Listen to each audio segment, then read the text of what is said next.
Alright, what's going on, guys? Welcome back. So I'm gonna start doing a couple of vlogs on the Mustang. I have a Mustang I just never showed you yet. So today I went to a salvage yard. Please excuse the COVID here, by the way. I went to a salvage yard to buy a new refrigerant line for the Mustang, the one with the orifice tube in it, because I took it off and I was gonna replace the orifice, but it was sucked like way down into the pipe. So I'm like, okay, that can't be good. So I came here and both the Mustangs they had the orifice tube way down in the pipe. So I Googled it and they're like, yeah, you can't replace it. So what a colossal waste of time. So I'm on my way home now. I'm going to put the tube that I took off back on, fill it with air, see if it holds, and then maybe we can get some AC working. So let's go. All right, guys, so this is that refrigeration line I was talking about. There's supposed to be an orifice tube right there, but it's like sucked all the way down into there. And apparently on the forums, everybody's like, yeah, you got to replace the whole line. Well, there's nothing wrong with the line, so I'm gonna bolt it back on. I'll show you to do that now. It's just an easy, quick connect on this side and a 13mm nut on this side. So I'm gonna do that now.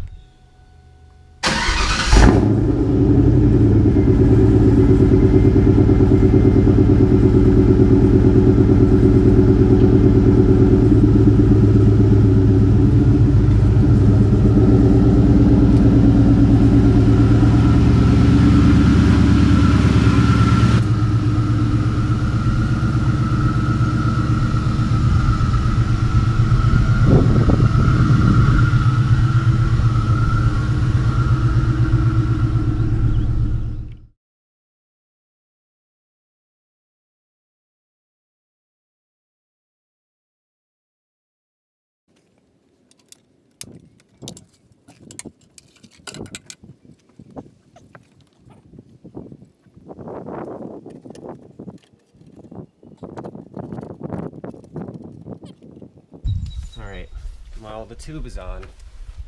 Now I have to go underneath. So the compressor's under here. It's right there. I have to go around this side. Those two stupid O-rings. I have to bolt these two tubes to the compressor. It's a 10mm bolt. I'm gonna do that now. Alright guys, so I got everything hooked up. Now in the HVAC world, what we do is we charge our systems with nitrogen and then we check for leaks using soapy water. And in this case, I don't have any nitrogen, so what we're gonna do is we're gonna take an air nozzle. The compressor's at 100 PSI and we're gonna shoot air into this system and we'll be able to check for leaks that way. So I'm gonna show you how to do that. So basically when you have your gauges hooked up, what you gotta do is you gotta take off your yellow hose and then we're gonna blast air right through the bottom port. We'll leave the high side closed, we'll open the low side, and then we'll be able to check for leaks.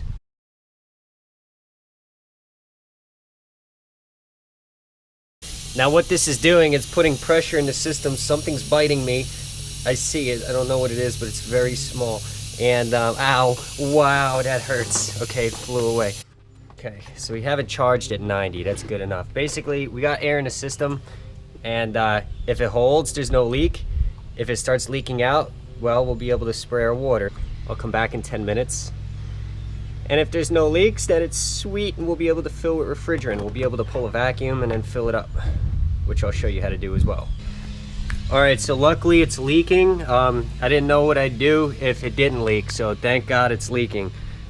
Basically, let me show you what's going on.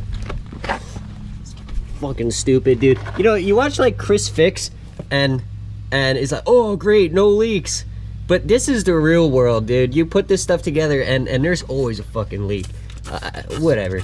So I'm spraying the water, and as you can see, look at that, leaking. So that's called life, okay? This is why I don't do mechanics for a living. Let's try to tighten down this bolt more and see if it seals. It's probably not gonna, because I need it to, so it's not gonna. And then we'll go from there. But yeah, okay, good thing it's leaking. I don't know what I'd do if it didn't leak. All right, so it turns out Advanced Auto sells these O-rings like a kit. This is what one of them looks like. So I'm gonna head down there now, pick up some new O-rings, and then it's not gonna work. So we'll see what happens. You know, there's things that you do that you don't want to have to do twice. Well, fishing a bolt on an AC compressor that's already installed, I didn't want to have to do twice, but I did.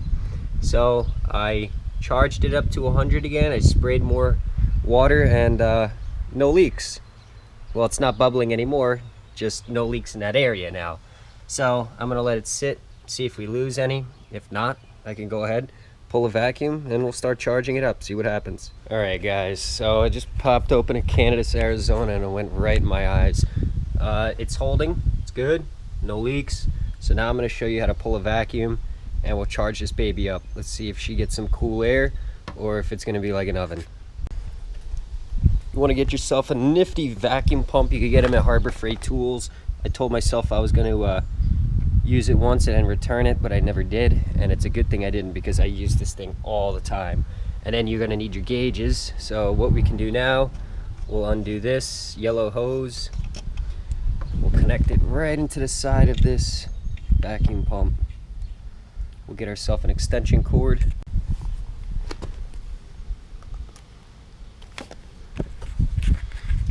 All right, come up here. Let's undo this one. We'll let all the air out.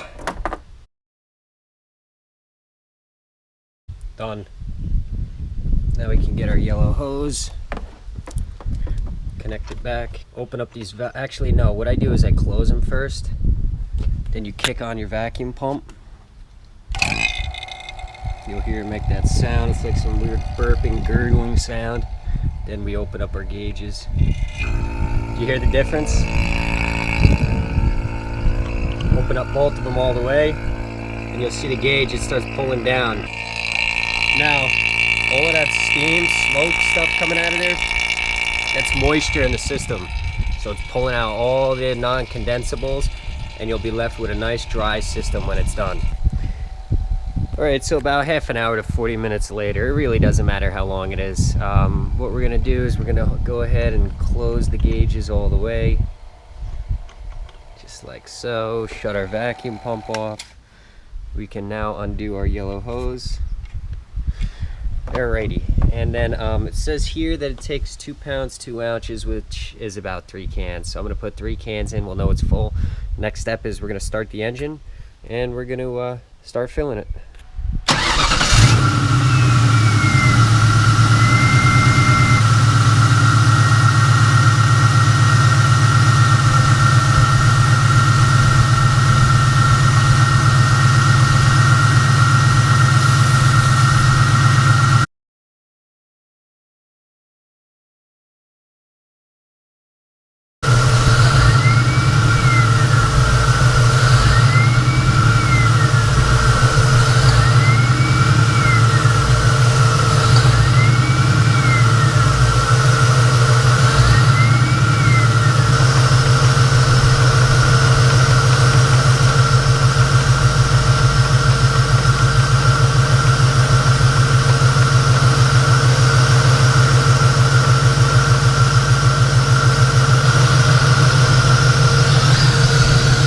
So it says it's, well, the pressure readings show that it's almost full, yet it's still, I mean, the schematic says to put another can, but I'm gonna leave it because I like where the pressures are at right now. And then if it needs more, I can always add more, but it feels great, so I'm not gonna overdo it. So that's basically it, guys.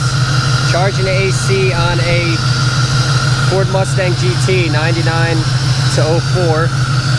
I mean, we pulled the vacuum, there's no moisture in the system, and we just went ahead and filled it up. I'm gonna take it for a ride. It feels great in the cab right now, but that's a job well done.